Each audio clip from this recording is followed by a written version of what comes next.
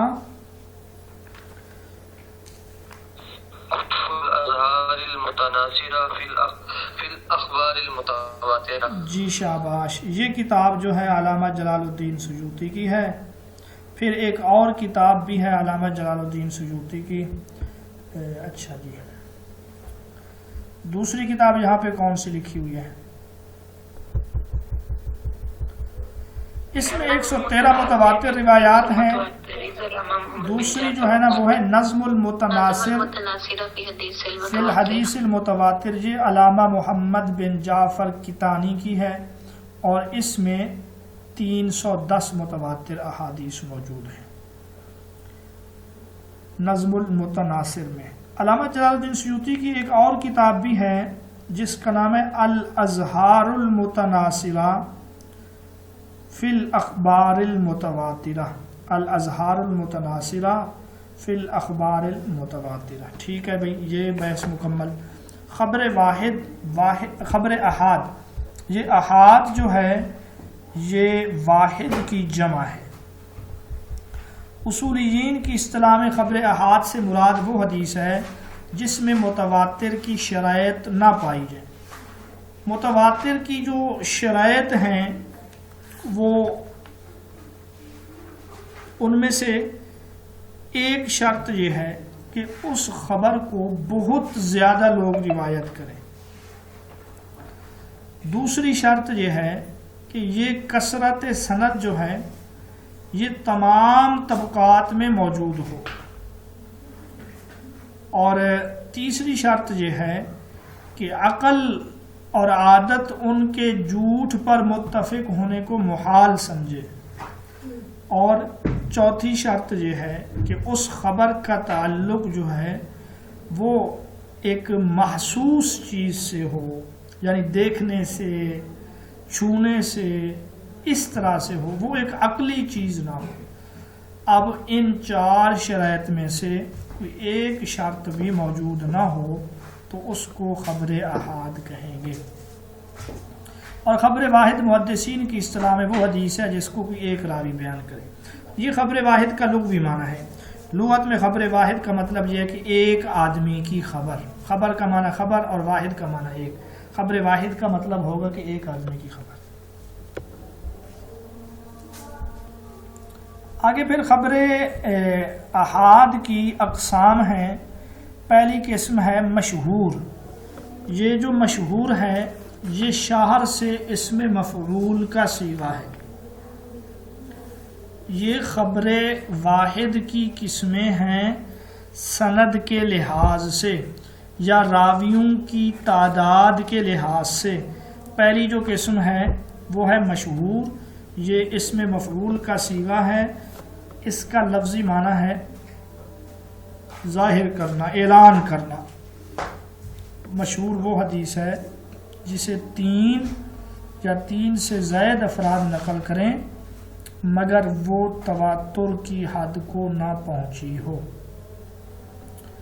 مشہور روایت جو ہے یہ صحیح، حسن اور ضعیف ہو سکتی ہے، اور اس موضوع پر کتابیں لکھی گئی ہیں جن میں سے ایک کتاب ہے المقاصد الحسنہ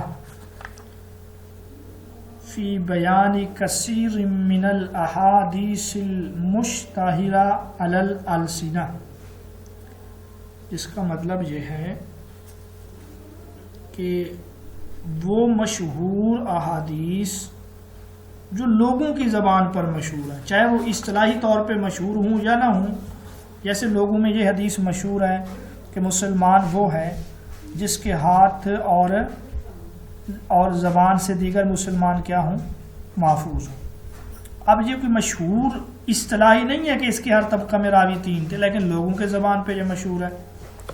تو یہ المقاصد الحسنہ علامہ شمس الدین محمد بن عبد الرحمن السخاوی کی ہے. اور اسی طرح ایک اور کتاب ہے کشف الخفاء. کشف الخفاء و مزیل الالباس فی مشتہر من الاحادیث علی السنۃ الناس۔ کشف الخفا یعنی پوشیدگی کو دور کرنا، ومزیل الالباس اور الباس یعنی شبہ کو زائل کرنا۔ کس بارے میں؟ جو لوگوں کی زبان پر احادیث مشہور ہیں۔ یہ کتاب ہے کس کی؟ یہ کتاب ہے اسماعیل بن محمد العجلونی کی۔ یہ کتاب کس کی ہے؟ اسماعیل بن محمد العجلونی کی ہے۔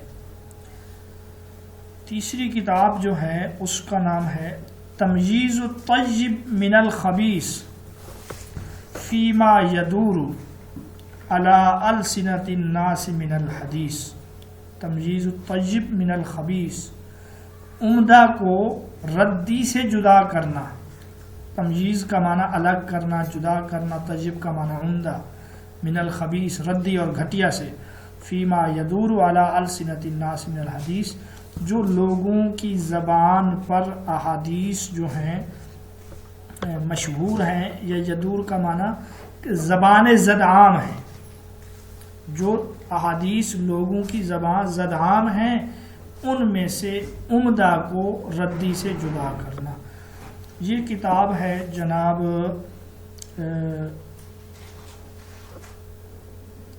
ابو ضیاء عبد الرحمن بن دیبا الشیبانی کی۔ ابو ضیاء ان کی کنیت ہے، عبد الرحمن بن دیبا الشیبانی ان کی ہے۔ اس کے بعد اب آپ نے ان میں سے کون سی یاد کرنی؟ آپ صرف اس کو یاد کریں جو المقاصد الحسنہ ہے، یہ زیادہ مشہور ہے۔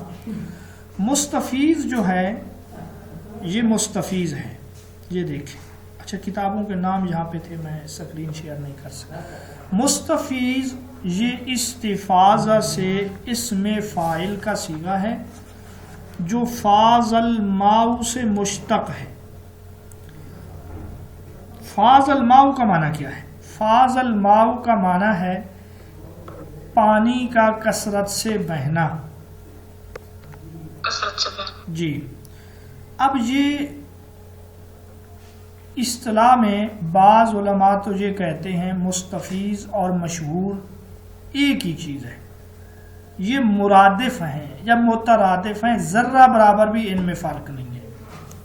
بعض علماء یہ کہتے ہیں کہ فرق ہے، اور وہ فرق یہ ہے جس سند کے ہر طبقہ میں روات کی تعداد برابر ہو تو اس کو کیا کہیں گے؟ مستفیض کہیں گے۔ یعنی اگر پہلے طبقہ میں یعنی صحابہ 3 ہیں تو تابعین بھی 3 ہوں، تبع تابعین بھی 3 ہوں، تو اس کو کیا کہیں گے؟ اس کو کہیں گے مستفیض۔ اور اگر کسی طبقہ میں 3 ہیں، کسی میں 4 ہیں، کسی میں 5 ہیں، تو اس کو ہم کیا کہیں گے؟ مشہور کہیں گے۔ مشہور بھائی سند یا راویوں کی تعداد کے لحاظ سے خبر احاد کی دوسری قسم جو ہے وہ ہے عزیز۔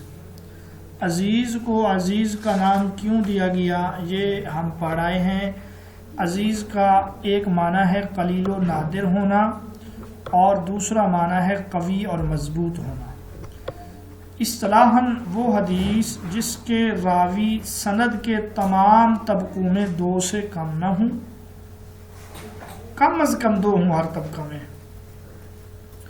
عزیز حدیث بھی کبھی صحیح، حسن یا ضعیف ہوتی ہے، کیونکہ صحیح، حسن یا ضعیف یہ حکم ہے، اور عزیز اس کا تعلق سند کے ساتھ ہے۔ اب اس کو عزیز کیوں کہتے ہیں؟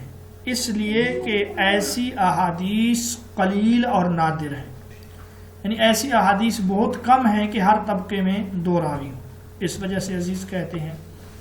دوسری وجہ اس کو عزیز کہنے کی کہ اس میں قوت اور مضبوطی ہے بنسبت احاد کے، کیونکہ اس واحد کے یا غریب کے اس میں صرف ایک ہی ہوتا ہے، اس وجہ سے اس کو کیا کہا گیا ہے؟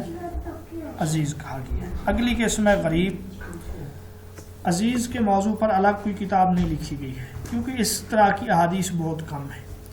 غریب یہ صفت مشبہ کا صیغہ ہے جس کا معنی ہے اکیلا، منفرد ہونا۔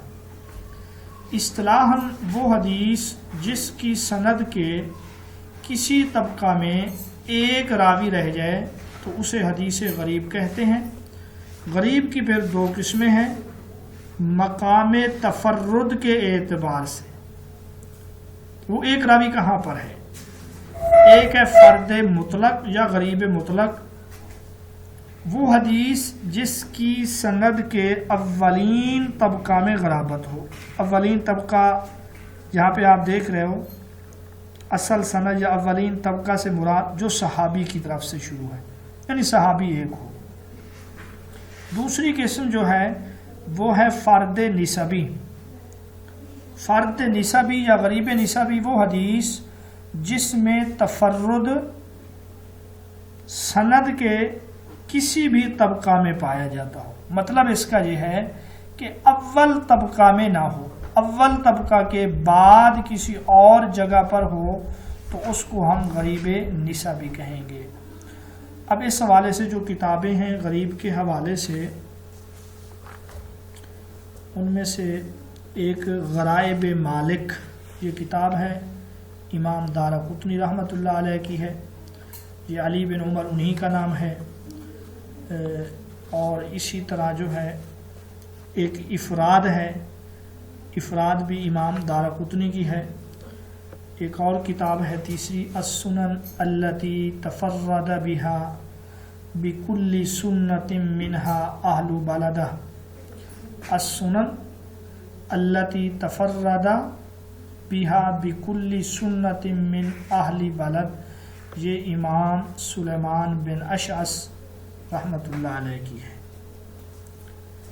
یہ سلیمان بن اشعث جو ہیں یہ داؤد سجستانی رحمۃ اللہ علیہ، وفات ان کی 225 نہیں ہے، 275 لکھ رہے تھے تو غلطی سے یہاں پہ 225 ان سے لکھا گیا ہے۔ سنن ابی داؤد کے مؤلف 275 میں فوت ہوئے نا؟ جی سر، جی 275۔ جی تو پھر 279 میں کون فوت ہوئے تھے؟ امام ترمذی رحمۃ اللہ علیہ۔ امام ترمذی کے اس میں آپ یہ یاد رکھیں کہ پیدائش میں بھی 9 آتا ہے اور ادھر بھی 209 میں پیدا ہوئے اور 200 اس میں 89 میں وہ فوت ہوئے۔ آگے ہے مسند الیہ کے لحاظ سے حدیث کی 4 قسمیں ہیں۔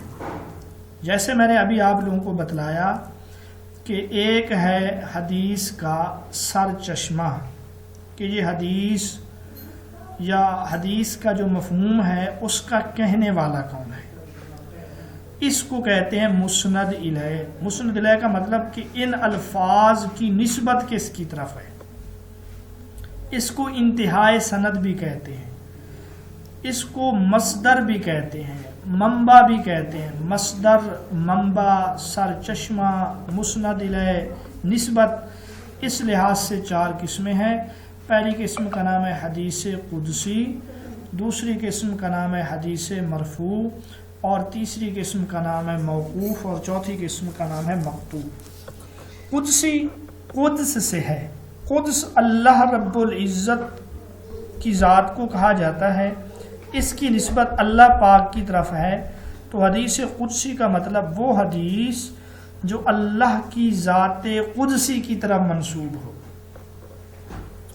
اصطلاح میں اس سے مراد وہ حدیث ہے جو نبی اکرم صلی اللہ علیہ وسلم اللہ کی طرف منسوب کرتے ہوئے بیان کریں، یعنی وہ حدیث جس میں آخری راوی جو ہیں وہ رسول اللہ صلی اللہ علیہ وسلم، اس کو حدیث قدسی کہا جاتا ہے۔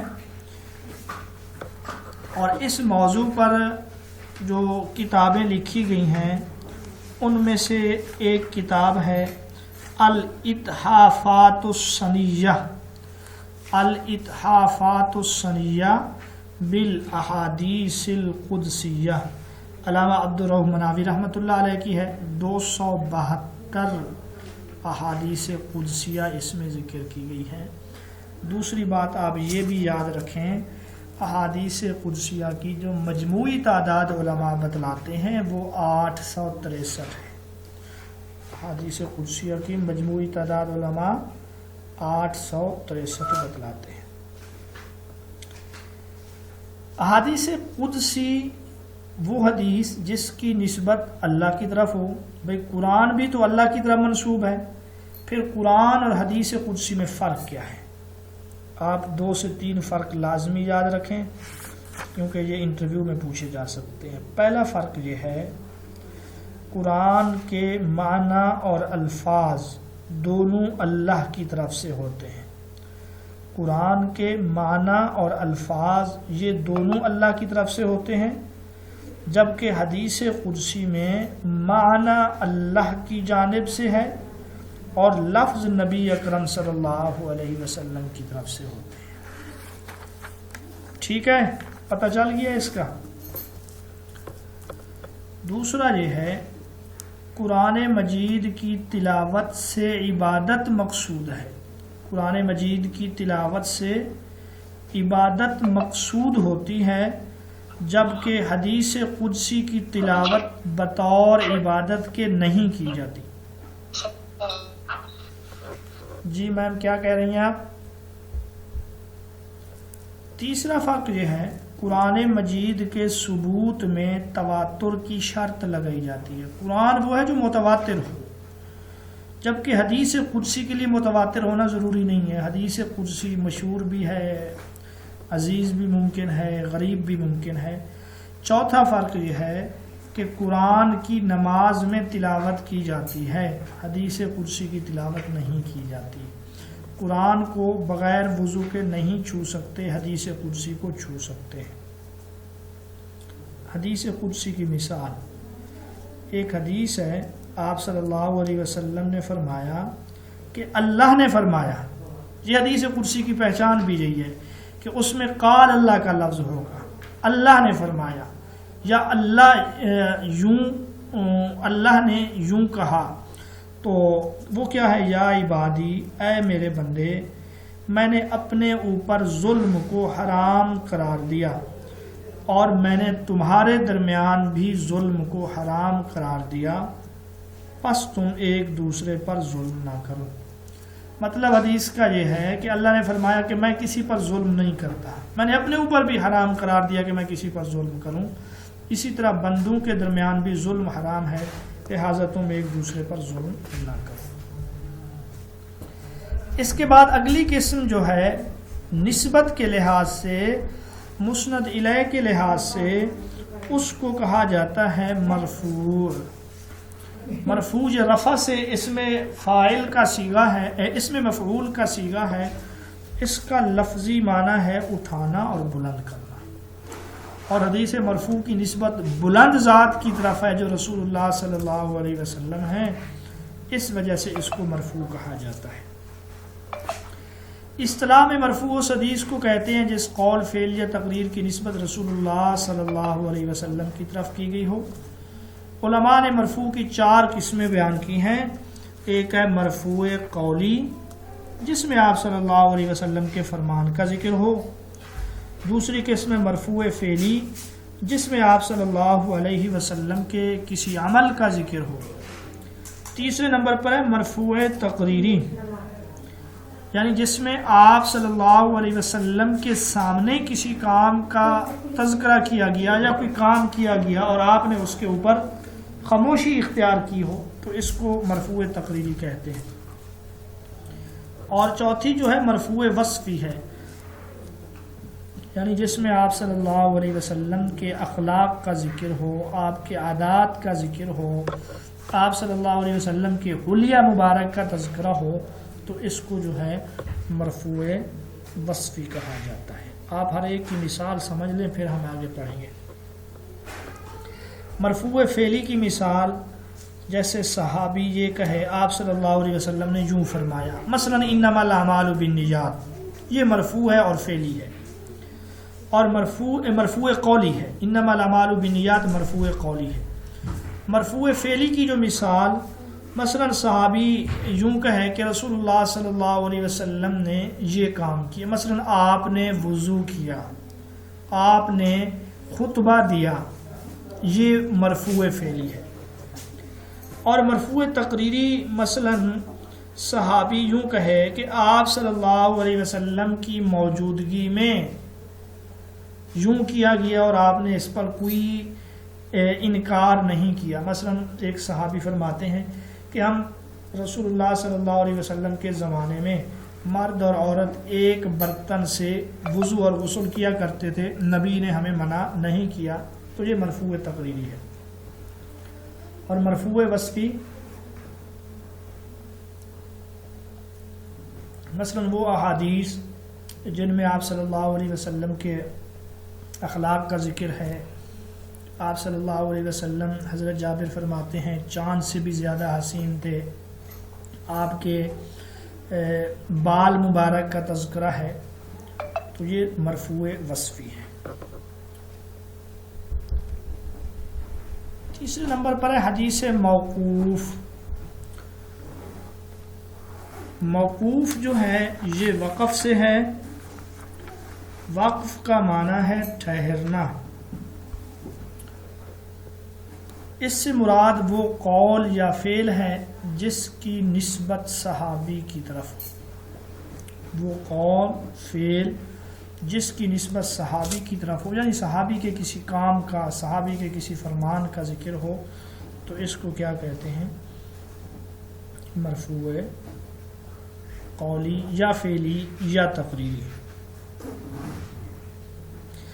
مثلا حضرت علی رضی اللہ تعالیٰ عنہ کا ایک قول ہے، آپ نے فرمایا لوگوں کو وہ چیز بیان کرو جسے وہ سمجھ سکیں۔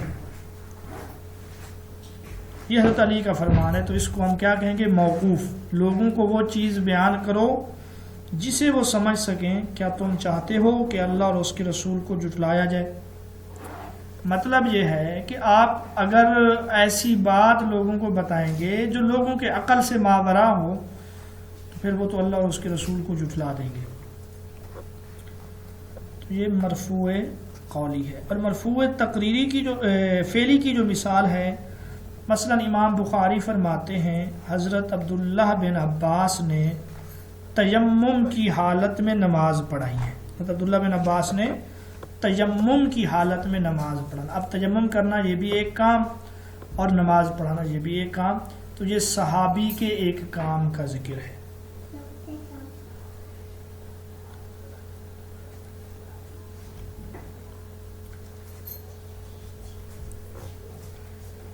ٹھیک ہے جی۔